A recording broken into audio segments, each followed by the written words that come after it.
खणखणन पैंजण चांदीचा कमरबंद, खनखनन बांगड्यांचा हिरवा पिवळा रंग, लावणी केसात गजरा पांढरा आणि शुभ्र, दिसते इतकी सुंदर कोणीही होईन दंग.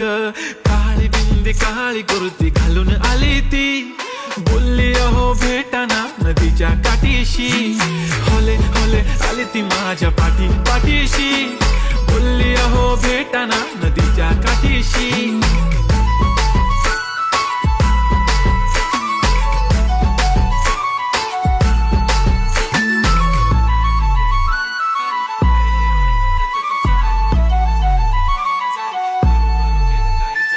तुमच्या समोर आले की काही सुचत नाही, वाय वाय धडक धडक धडकन जोरात धडके, वाय वाय तुम्हीच माझे आहो, होणार का हो, बोलू बोलू वाटते